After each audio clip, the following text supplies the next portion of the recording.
ሰላም ጤና ይስጥልን የናችሁ ይህ ጂኤም ኮንስትራክሽን የዩቲዩብ ቻናል ነው። በዚህ ዩቲዩብ ቻናል እንግዲህ ቤዚክ የሚባሉ የኮንስትራክሽን እውቀቶችን ማግኘት ይችላሉ። ከእናንተ የሚጠበቀው ቻናሉን ሰብስክራይብ እና ላይክ ማድረግ ነው። አሁን ዛሬ በጠዋት የመጣ አሸዋ አለ፣ እሱን ቼክ እያደረግን ነው። እንግዲህ አሸዋ ብዙ አይነት ቴስቶች አሉት። የመጀመሪያው ሜሮ ቪዥዋል ኢንስፔክሽን ቴስት።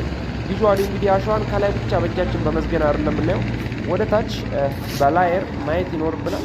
በላየር ካየን በኋላ ልክ ዘገን አድርገን በእጃችን ጭብጥ አድርገን ልክ እንደ በሶ ላምፕ የሚያደርግ ከሆነ የአሸዋ ኳሊቲ ጥሩ ነው ማለት ነው። ግን ልክ እንደ ዝግት ብትን የሚል ከሆነ አሸዋው ኳሊቲው አሪፍ ነው። ሶ ይህንን አሸዋ ለኮንስትራክሽን ፐርፐዝ መጠቀም እንችላለን ማለት ነው።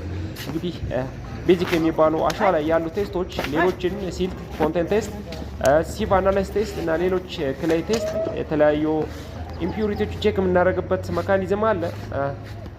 ሌላ ጊዜ እናያለን። አሸዋ ከፈለጋችሁ ስልካችን ባየው ላይ አለ። ቴንክ ዩ